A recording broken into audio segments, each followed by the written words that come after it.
Irmãos queridos, boa noite a todos. Eu cumprimento a igreja com a graça e a paz do nosso Senhor Jesus e convido os irmãos a abrirmos a palavra de Deus no capítulo 26 do Evangelho segundo Mateus. Hoje nós iniciaremos mais um capítulo do Evangelho, Mateus capítulo 26.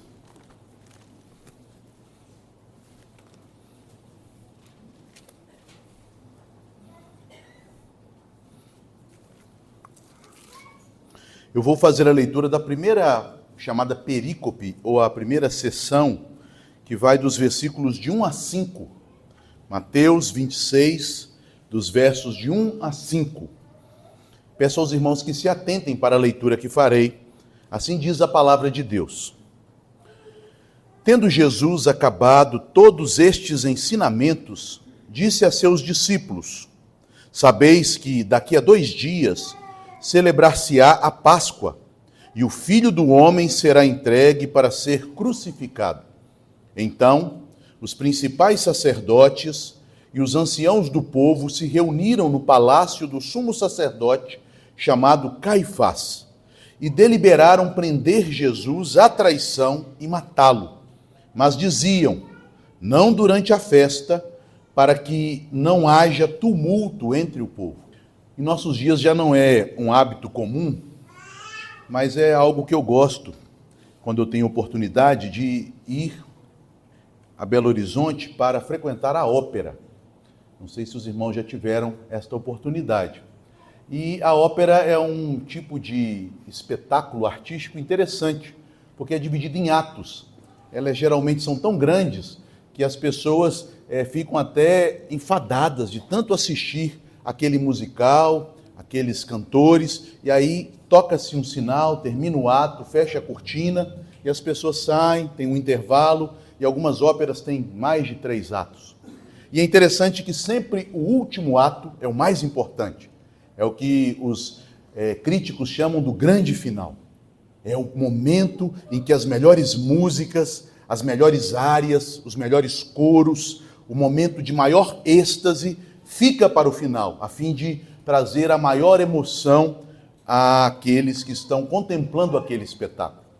Se fôssemos comparar o Evangelho a uma ópera, chegamos ao grande final.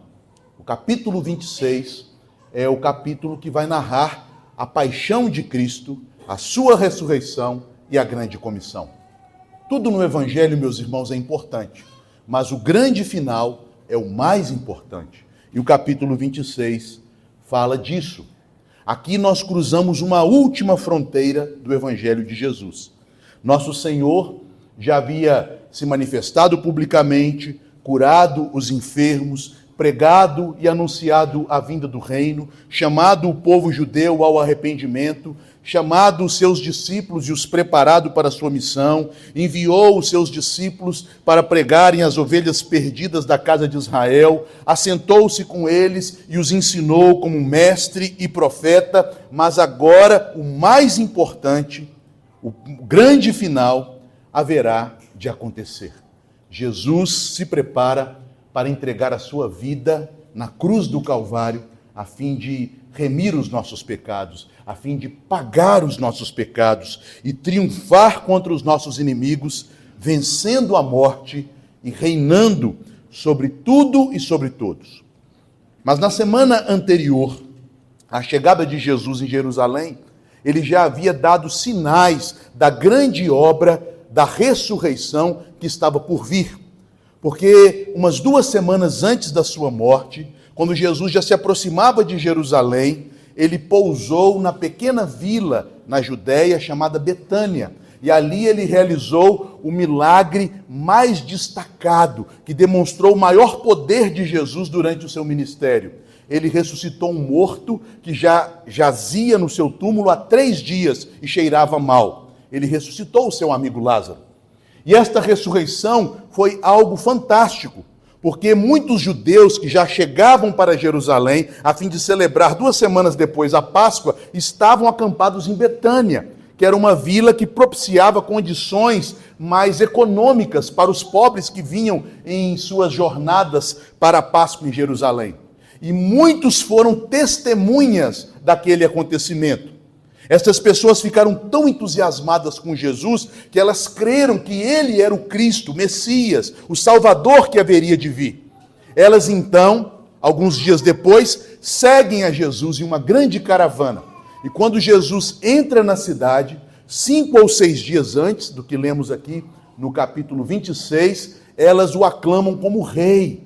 É o chamado Domingo de Ramos. Ele entra de modo triunfal em Jerusalém. Seus discípulos, as multidões que presenciaram seus milagres na Galileia, as multidões que presenciaram a ressurreição de Lázaro em Betânia, próximo a Jerusalém, elas seguiam a Jesus, que entrou na cidade montado em um jumentinho, e o aclamaram como rei. Bendito o que vem em nome do Senhor. Em seguida, estas multidões que acompanharam a Jesus foram até com ele no templo. E ali no pátio do templo, onde ficavam os judeus, se preparando para o culto diário, Jesus passou a ensiná-las. Ali, naqueles dias que antecederam sua morte, ele foi várias vezes atrapalhado pelos sacerdotes, pelos escribas, que eram os doutores da lei, e pelos fariseus, que representavam o principal grupo religioso dos judeus. Eles tentavam de todas as maneiras desqualificar Jesus aos olhos do povo, colocá-lo como um impostor, um falso mestre, um falso profeta. Jesus respondeu todas as suas perguntas, que eram espécies, desculpe a expressão coloquial, espécies de pegadinhas. Eles fizeram várias perguntas. Jesus respondeu todas elas com sabedoria. Você pode encontrar isso nos capítulos 22 e 23. E depois disto, Jesus, vendo que eles não haveriam de se dobrar, se arrepender, já sabendo da ressurreição de Lázaro, que comprovava que Jesus era o Salvador, o Messias, ouvindo a sua sabedoria publicamente, vendo o reconhecimento do povo, Jesus então, percebendo a dureza do coração daqueles homens, daquela liderança espiritual de Israel, Jesus declara o juízo vingador de Deus contra eles. Nós temos então no capítulo 22 3 parábolas que apontam para a hipocrisia dos judeus. Depois, no capítulo 23, nós temos uma série de 8 maldições, que Jesus começa dizendo: ai de vós, escribas e fariseus hipócritas, que são denúncias de Jesus contra o pecado daqueles homens de coração duro, que mesmo vendo quem Jesus era, o que ele fez, não queriam aceitá-lo como seu Salvador e como seu Rei.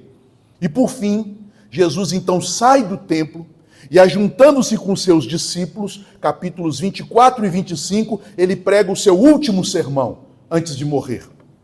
O último sermão, obviamente, registrado no Evangelho de Mateus, porque nós sabemos que ele pregou uma série de sermões também na última Páscoa, mas que foram registrados apenas pelo apóstolo João, entre os capítulos 13 e 17 do Evangelho segundo o apóstolo João. Mas aqui é o último sermão, podemos dizer, em um ambiente público. Ali no Monte das Oliveiras, ele prega o chamado sermão profético, que fala sobre o julgamento de Israel, a maneira como Jerusalém seria destruída por ter rejeitado o Senhor. Este é o contexto que inicia esta transição para o grande final do Evangelho. E veja, meus irmãos, que claramente nós já temos aqui, no início do capítulo 26, uma transição, o que os comentaristas chamam de uma proposição transicional, que é a seguinte: tendo Jesus acabado todos estes ensinamentos. Esta frase aparece outras vezes no Evangelho. Esta mesma frase, com algumas mudanças ou nuances, aparece no final do Sermão da Montanha, lá em Mateus capítulo 7, verso 28. Depois, esta frase aparece no final do sermão que Jesus pregou aos apóstolos, quando os enviou, em Mateus 11, verso 1. Em seguida, esta frase aparece no final do capítulo 13, quando Jesus pregou as 7 parábolas do reino, explicando para os seus discípulos como o reino de Deus seria implantado e se desenvolveria, em Mateus 13, 53. E também no capítulo 19, verso 1, a mesma frase aparece após o sermão do capítulo 18, quando Jesus ensina a respeito da vida dentro do reino. E agora, o quinto e último sermão de Jesus, que é aqui registrado no Evangelho, e a mesma frase: tendo Jesus acabado todos estes ensinamentos. Esta frase não serve apenas para fazer uma transição de um ciclo de ensino para outro, mas ela é de fato o ponto final no ministério de Jesus terreno como profeta e mestre. Até aqui ele veio para ensinar, como um profeta de Deus, como um mestre superior a Moisés. Até aqui ele estava instruindo os seus discípulos acerca das verdades do reino de Deus, do reino celestial. Mas a partir daqui, ele deixa de ensinar e começa a cumprir as promessas do Senhor como um sumo sacerdote e um sacrifício pelos pecados.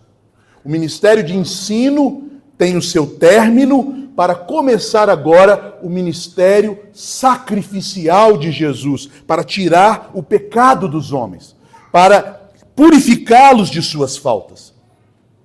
Portanto, este início do capítulo 26 marca esta fronteira, esta transição da atividade profética para a atividade sacerdotal, daquele que até então ensinava e pregava, fazia milagres e curava, mas que agora fará algo muito superior, muito maior, que é tirar o pecado do povo, que é purificar os homens de todos os seus pecados e reconciliá-los com Deus, tornando-os filhos de Deus. Aqueles que estavam debaixo da ira serão transportados agora para o reino do Filho do amor do Pai.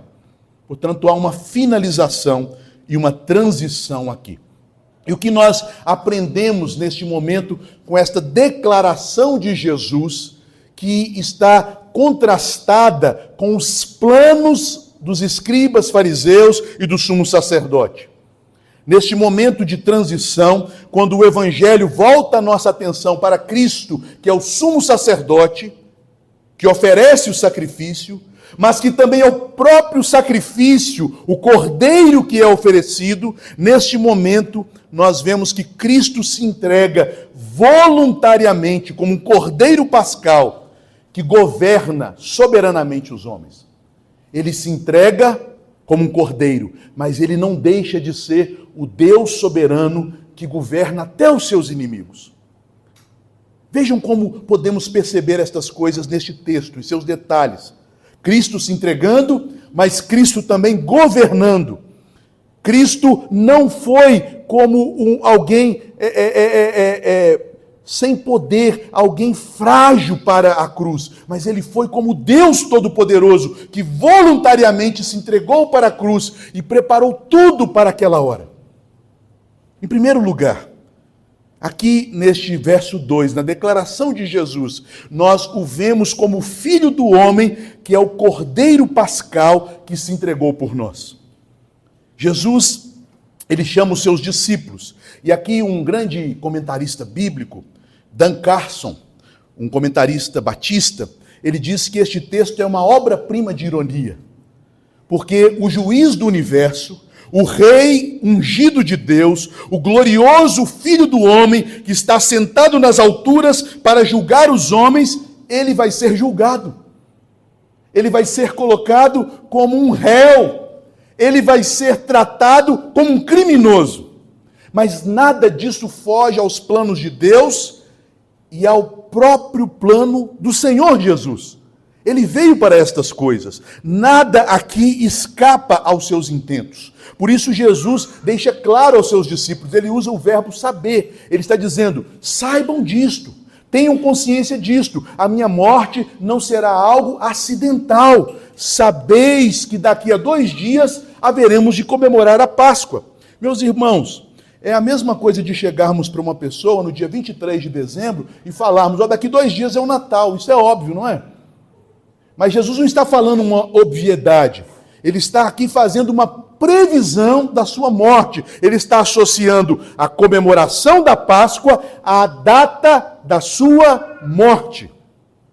É interessante que é a 4ª vez neste evangelho que Jesus prevê para os seus discípulos a sua morte. A primeira situação aconteceu conforme o registro que temos em Mateus 16, 21, quando Jesus pergunta aos seus discípulos: quem vocês dizem que sou? E Pedro, cheio do Espírito Santo, confessou: tu és o Cristo, Filho do Deus vivo. Jesus então diz: bem-aventurado és tu, Simão Bar-Jonas, porque não foi carne ou sangue que te revelaram estas coisas, mas foi o próprio Deus. Por isso tu és pedra, e sobre esta pedra edificarei a minha igreja, e as portas do inferno não prevalecerão contra ela. Dar-te-ei as chaves do reino. Tudo que ligares na terra será ligado nos céus, tudo que desligares na terra terá sido desligado nos céus. Mas então Jesus disse: mas o Filho do Homem, mesmo tendo todo este poder para constituir a sua igreja, ele irá para Jerusalém, será perseguido pelos líderes e será morto. E o mesmo Pedro que confessou a Jesus pelo Espírito Santo, ele tentou a Jesus, movido por Satanás, dizendo: Senhor, apieda-te de ti mesmo. Estas coisas não te acontecerão. E Jesus, então, parece até alguém de Belo Horizonte, eu sou de lá, arreda Satanás. Porque não pensa nas coisas de Deus, mas nas coisas dos homens. Esta foi a primeira previsão que Jesus fez da sua morte. Em seguida, ele faz outra previsão que está registrada no capítulo 17, nos versos 22 e 23. Ele diz claramente aos seus discípulos que ele iria para Jerusalém e não seria aclamado como rei. Pelo contrário, ele seria humilhado e entregue para ser morto. No capítulo 20, a terceira previsão, ou a terceira profecia, versículos 18 e 19. E Jesus chega a dar detalhes, dizendo que ele seria morto pela mão dos gentios, dos romanos. E aqui nós temos ainda outro acréscimo à profecia.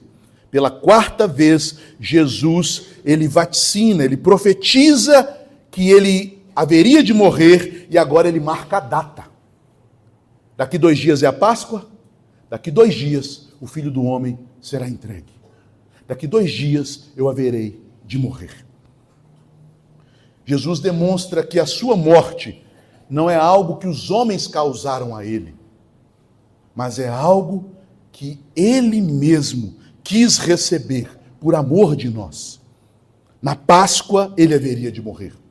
Por que na Páscoa, amados irmãos? Porque a Páscoa era a festa principal que estabeleceu Israel como um povo, a festa em que eles celebravam sua libertação da escravidão do Egito, para se tornarem o povo de Deus na terra prometida a Abraão, Isaque e Jacó. E na Páscoa eles rememoravam as 4 bênçãos que Deus prometeu a eles antes de tirá-los do Egito. Estas bênçãos estão em Êxodo, no capítulo 6, nos versículos 6 e 7. A primeira bênção: eu vos separarei dos egípcios. Deus prometeu separar o seu povo, santificá-lo para si. A segunda bênção que Deus faz a eles: eu os libertarei dos egípcios. Deus prometeu punir os inimigos do seu povo para libertá-los. A terceira bênção: eu vos resgatarei. Eu vou pagar o preço pela vida de vocês. E a quarta bênção: eu serei o vosso Deus e vocês serão o meu povo.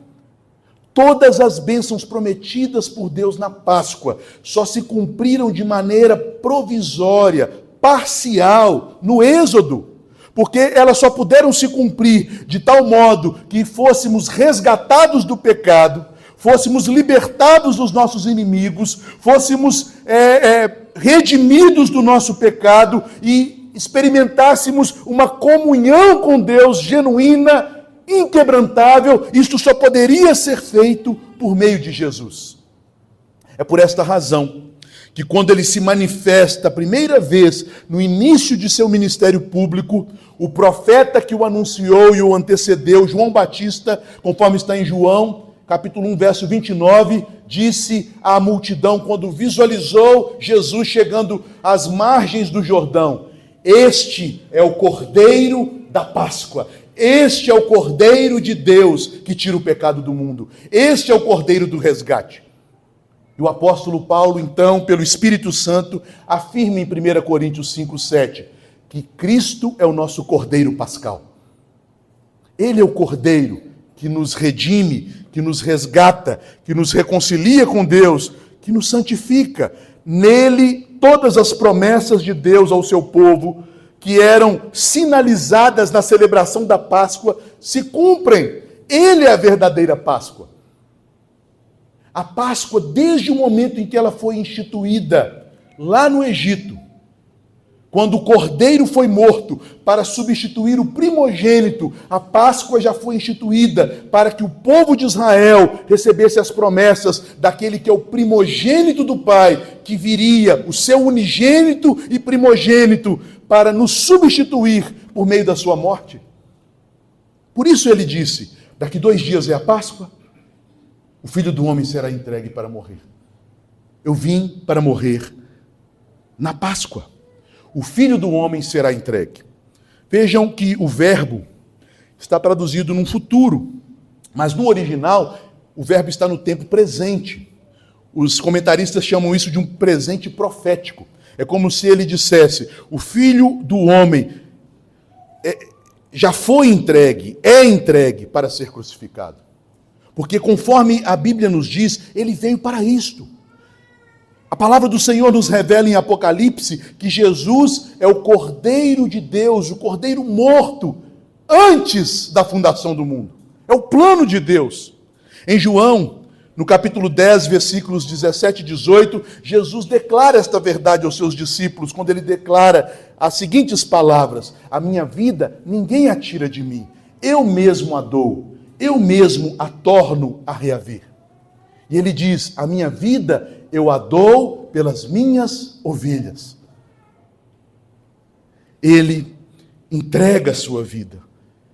Ele entrega a sua vida desde a eternidade, quando na aliança da redenção, naquilo que os teólogos chamam de conselho da paz, a aliança entre as 3 pessoas da Trindade na eternidade, o Pai determinou salvar pecadores e o Filho voluntariamente disse: Pai, na plenitude dos tempos, eu me farei homem por estes pecadores para salvá-los. É por isso que ele é o Cordeiro morto, antes da fundação do mundo.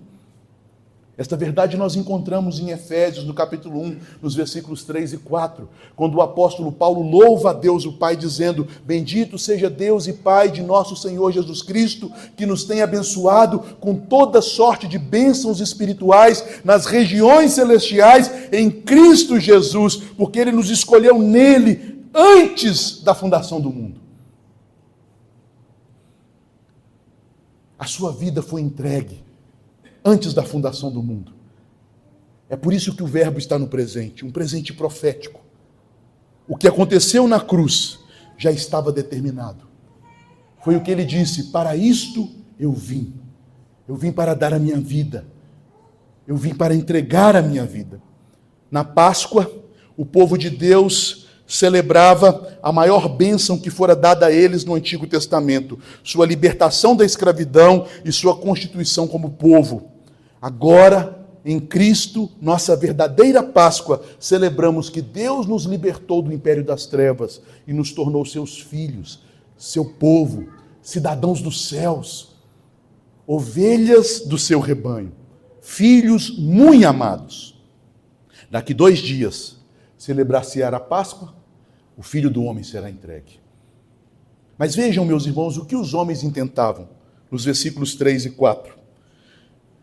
Enquanto o Filho do Homem é o Cordeiro Pascal que se entregou por nós, os homens ímpios conspiram para matar Cristo, cumprindo a vontade soberana de Jesus. Eles acham que estão intentando o mal contra Cristo, e no seu coração perverso, na sua intenção maligna, de fato, eles intentam o mal, mas no seu mal, Cristo soberanamente produz a maior glória para o Pai, a maior manifestação da graça e a sua própria vitória e triunfo. A palavra que inicia o verso 3, aqui traduzida por então, esta conexão, este conectivo, ele também tem um sentido temporal. Então poderia ser melhor traduzido assim: neste mesmo tempo. Portanto, é como se Mateus estivesse descrevendo 2 cenas que acontecem na mesma hora em 2 locais distintos. Jesus, com seus discípulos, conversando sobre a Páscoa que já chegava e a sua morte. E lá no palácio em Jerusalém, no palácio do sumo sacerdote, o sumo sacerdote com a sua corja, conspirando para matar Jesus. Veja, meus irmãos, por isso Carson diz que este texto é de uma sublime ironia. Jesus disse: eu vim para morrer, e os sacerdotes escribas, mestres, como nós vamos matá-lo?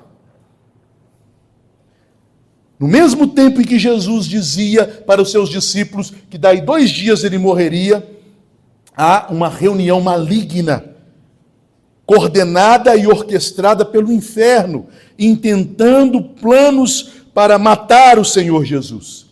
O texto então relaciona estes 2 eventos em um mesmo momento, em uma mesma hora, para nos mostrar a soberania de Deus, o governo de Cristo sobre sua própria vida e o seu destino. Nada foge dos seus planos. Um outro comentarista, chamado Charles Spurgeon, ele diz o seguinte sobre este verso 3. Ele diz assim: enquanto Jesus estava profetizando sua morte, seus inimigos conspiravam para matá-lo. Veja que interessante. Como Deus usa até os intentos dos maus para cumprir os seus planos. Jesus disse: eu vou morrer. E os inimigos: vamos matá-lo. Não há quem possa resistir à mão do Senhor. E é por isso que podemos crer que até mesmo as ações dos maus contra Deus e o seu povo cooperam para o nosso bem. Eram vários os motivos, meus queridos irmãos, que levaram aqueles homens a esta atitude radical, planejar um homicídio de um inocente. Eles não aceitavam o ensino de Jesus, eles desacreditavam os seus milagres. E por quê? Porque, primeiramente, eles tinham inveja de Jesus. Vejam que isso está registrado no próximo capítulo. No capítulo 27, no versículo 18, diz assim o texto sagrado, a respeito dos sacerdotes. Quando Pilatos interrogava Jesus, diz: porque sabia que por inveja, referindo-se aos judeus, o tinham entregado. Eles tinham inveja, porque o povo admirava Jesus, porque o povo via que Jesus era alguém que falava da parte de Deus. Ao final do capítulo 7, o povo diz: este homem fala como quem tem autoridade, e não como os escribas e fariseus.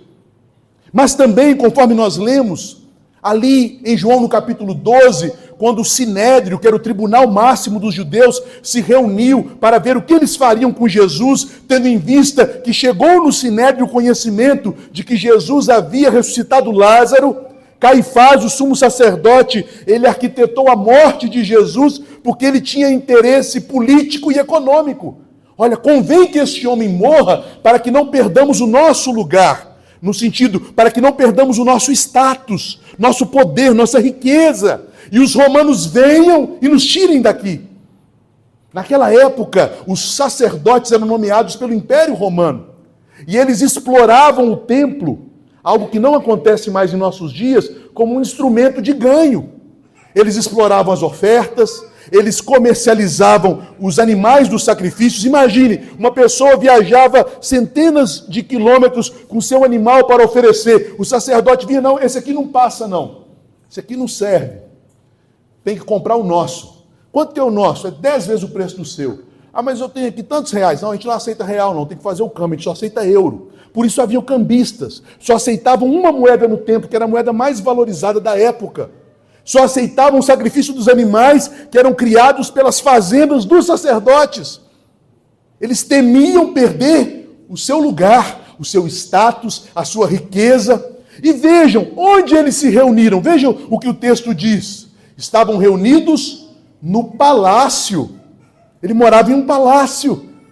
Enquanto o Filho do Homem não tinha onde reclinar a cabeça, lá no final do capítulo 7 de João, diz assim, que todos foram para suas casas. E no capítulo 8 inicia: mas Jesus foi para o monte orar. Ele não tinha uma casa própria. Onde o sumo sacerdote morava? No palácio. Eles tinham inveja e tinham medo de perder projeção e poder. Por isso eles perseguiam Jesus, mesmo ouvindo a verdade dos seus lábios e mesmo testemunhando com os olhos os seus milagres. Quando eles testemunhavam os milagres, o que eles diziam? Ah, ele cura pessoas e expulsa demônios pelo poder de Beelzebu. Eles já estavam há muito planejando matar Jesus. 2 anos antes, eles já desejavam matar Jesus. Isso está registrado em João capítulo 5, verso 18. 2 Páscoas antes da última Páscoa, conforme está no Evangelho de João, no capítulo 5, versículo 18, nós temos ali o registro do primeiro momento em que os judeus tentaram contra a vida de Jesus. Diz assim: por isso, pois, os judeus ainda mais procuravam matá-lo, porque não somente violava o sábado, mas também dizia que Deus era seu próprio Pai, fazendo-se igual a Deus. Ele violou o sábado curando aquele paralítico no tanque de Betesda. Eles queriam matá-lo. Em João, no capítulo 7, versículo 1, nós lemos então porque Jesus, no último ano do seu ministério, teve que sair da Judéia e realizar todo o seu ministério no norte, isolado, na Galileia. Em João 7:1 diz, e Jesus não podia mais andar na Judéia, porque os judeus procuravam matá-lo. Já era um propósito de anos. E chegando na Galileia, no último ano de seu ministério, ele vai a uma sinagoga na sua terra natal, em Nazaré, e após pregar ali e declarar, lendo a profecia de Isaías 61, que ele era o Cristo, o Salvador, lá em Lucas 4, 28, 29, nós lemos que todos os que estavam na sinagoga o tomaram e tentaram lançá-lo de um precipício. Mas Deus o livrou daquela situação, porque ele não veio para ser morto. Ele veio para morrer, entregando a sua vida voluntariamente na Páscoa e na cruz. Já era um plano antigo. Diversas vezes os líderes religiosos tramaram contra a vida de Jesus. Estes homens estavam tão perturbados com a fama de Jesus e com o milagre que ele fez em trazer Lázaro à vida, que eles tramaram, amados irmãos, matar o próprio Lázaro. Se você observar no Evangelho segundo João, no capítulo 12, nos versículos 9 a 11, veja o que esses homens do Sinédrio tramaram. Soube numerosa multidão dos judeus que Jesus estava ali, e lá foram não só por causa dele, mas também para verem Lázaro, a quem ele ressuscitara dentre os mortos. Isto foi na última semana de Jesus em Jerusalém. Mas os principais sacerdotes resolveram matar também Lázaro, porque muitos dos judeus, por causa dele, voltavam crendo em Jesus. Eles conheciam a verdade, sabiam quem era Jesus, viram suas obras, viram seus sinais, viram Lázaro vivo, tinham numerosas testemunhas de que ele estava enterrado e morto há 4 dias, ouviram a sabedoria de Jesus, o desafiaram, perderam publicamente, mas por medo de perderem suas riquezas, seu poder político, por inveja, eles conspiravam. Percebam que eles não se reuniram no templo. O local de reunião do Sinédrio era sempre no templo, à luz do dia. Provavelmente eles estavam reunidos à noite na casa de Caifás. Ele chamou apenas aqueles que lhe eram próximos para fazer uma estratégia maligna, uma conspiração. Aqui, meus irmãos, se cumprem profecias da Bíblia. Como, por exemplo, o que está escrito no Salmo 2, versículo 2. Vejam o que o salmista fala a respeito do ungido de Cristo. Os reis da terra se levantam e os príncipes conspiram contra o Senhor e contra o seu ungido, dizendo, rompamos os seus laços e sacudamos de nós as suas algemas. Mas também aqui se cumpre a profecia que encontramos no Salmo 31, no versículo 4. Tirar-me-ás do laço que as ocultas me armaram, pois tu és a minha fortaleza. As ocultas, eles armavam um laço contra Jesus. Eles eram movidos por uma atitude de maldade, por um desejo homicida, tal como Jesus os havia acusado publicamente, quando disse, vocês falam que são filhos de Abraão? Abraão viu o meu dia, se alegrou e creu em mim, mas vocês têm praticado as obras do diabo. O diabo é que é mentiroso. Vocês dizem que não querem me matar, mas se reúnem em secreto para isso. O diabo é que é homicida desde o princípio. O diabo é o vosso pai, não Abraão. Isto os enfureceu ainda mais. Isto os levou ao maior ato de maldade. Mas, meus irmãos, lembremos, todo este mal estava debaixo do controle soberano do Senhor Jesus. Todo este mal era conduzido por Deus para realizar os propósitos de salvação. Foi isso que Pedro anunciou no dia de Pentecoste. Lá em Atos, no capítulo 2, versículo 23, ele disse: a este Jesus, que foi entregue pelo determinado conselho e presciência de Deus, vós crucificastes e matastes pela mão de iníquos. E depois, todos os apóstolos em adoração, reunidos como igreja, após lembrarem do que está escrito no Salmo 2, verso 2, que eu li, lá em Atos 4, 26 a 28, eles oraram e declararam: levantaram-se os reis da terra, os príncipes se ajuntaram a uma contra o Senhor e contra o seu ungido, porque verdadeiramente contra o teu santo filho Jesus, que tu ungiste, se ajuntaram não só Herodes, mas Pôncio Pilatos, com os gentios e o povo de Israel, para fazerem tudo que a tua mão e o teu conselho haviam anteriormente determinado que eles fizessem. O mal que eles intentaram era o plano de Deus. E vejam como isto fica claro no final, no verso 5. Os planos dos maus são submetidos ao decreto do Senhor Jesus. Eles diziam: não durante a festa. Que festa? Não vamos matá-lo na Páscoa, para que não haja revolta, tumulto entre o povo.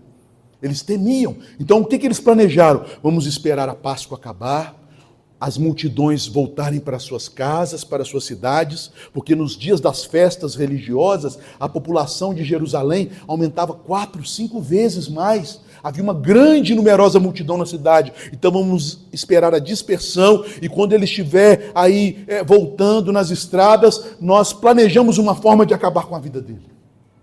Este era o plano. Mas lembre-se, ele não veio para ser morto.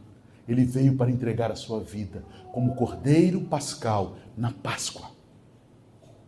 Percebam que, embora Deus use os maus para realizar os seus santos propósitos, os ímpios não têm as mesmas intenções do Senhor.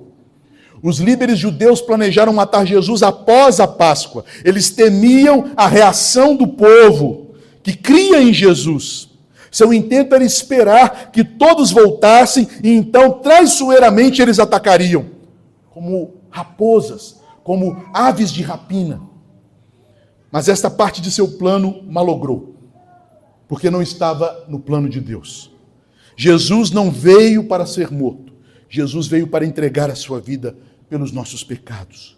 Os fariseus não esperavam que no plano de Deus, um dos mais próximos discípulos de Jesus, que tinha 500 discípulos, conforme nos diz o apóstolo Paulo em 1 Coríntios 15, e dos 500 ele havia escolhido 12 discípulos próximos, a quem ele chamou de apóstolos. Havia o apóstolo amado, João, que era o mais próximo, os 3 que sempre estavam com ele, Pedro, João e Tiago. Havia então os 12, que eram o seu círculo de confiança, os seus oficiais, e dentre os 12, o tesoureiro, Judas Iscariotes. Os fariseus não esperavam que durante aquele dia, no outro dia, Judas os procurasse e dissesse: eu quero elaborar com vocês um plano para entregar Jesus. Quanto vocês me dão? Porque ele tinha que ser morto na Páscoa, porque ele veio para entregar a sua vida na Páscoa. Eles queriam que Jesus fosse morto após a Páscoa, mas Jesus deveria morrer na Páscoa. Eles não esperavam a traição de Judas. Isso fez com que os eventos tomassem um rumo que era diferente daquele tramado por aqueles homens maus, mas era o rumo planejado por Jesus. Em João, no capítulo 6, no versículo 70, após Jesus pregar a respeito de quem ele era, de sua obra, e declarar que ele é o pão vivo que desceu dos céus, muitos discípulos se escandalizaram de sua doutrina e o abandonaram. Jesus, então, confronta os apóstolos e diz a eles, aquele colégio principal de discípulos, os 12, e vocês não querem ir embora também? Pedro, cheio do Espírito Santo, respondeu: Senhor, para onde nós iremos? Somente o Senhor tem palavras de vida eterna. Agora veja o que ele diz no capítulo 6, no verso 70 e 71. Não vos chamei eu em número de 12, contudo, um de vós é o diabo, é o meu adversário, é o acusador. E então João comenta: e ele dizia isto a respeito de Judas, que haveria de traí-lo. E esta declaração foi 1 ano antes da sua morte. Jesus andou 1 ano com Judas ao seu lado, sabendo que Judas o iria traí-lo, quando nem mesmo Judas sabia. Não vos chamei em 12, mas um de vós é diabo. Os conspiradores, eles diziam assim, não durante a festa, mas Jesus, o Deus Todo-Poderoso, determinou, daqui 2 dias. Qual palavra prevalece? A de Deus, nunca dos homens. É daqui 2 dias. Não é depois da festa, é daqui 2 dias. O Cordeiro de Deus veio para daqui 2 dias se entregar pelos nossos pecados, para salvar todo aquele que nele crê, a fim de que todo aquele que nele crê não pereça, mas tenha a vida eterna, porque ele é a nossa Páscoa. Ele é o nosso libertador. Finalizando, meus irmãos, este texto, quero fazer apenas 3 aplicações. Em primeiro lugar, todos os ensinos de Jesus fluíram para este canal, para este ponto, para esta foz. Eles desaguaram aqui. Tudo que Jesus ensinou, conforme nós vimos no início do capítulo 1, como profeta e mestre, o grande profeta superior a Moisés, tudo isto se cumpre em sua obra e ministério como sumo sacerdote e como cordeiro sacrificial, que tira o pecado do mundo e reconcilia os pecadores com o Pai. O ensino de Jesus, sem sua obra sacrificial, não passa de moralismo. Há muitas pessoas que querem ter Jesus apenas como um mestre, um guia de vida, sem tê-lo como seu Senhor e Salvador. O seu ensino só haverá de ser aplicado em nossa vida quando Ele viver em nós, como nosso Senhor e Salvador. Quando nós pudermos falar como falou o apóstolo Paulo, agora não vivo mais eu, mas Cristo vive em mim, porque Ele morreu por mim e comprou a minha vida.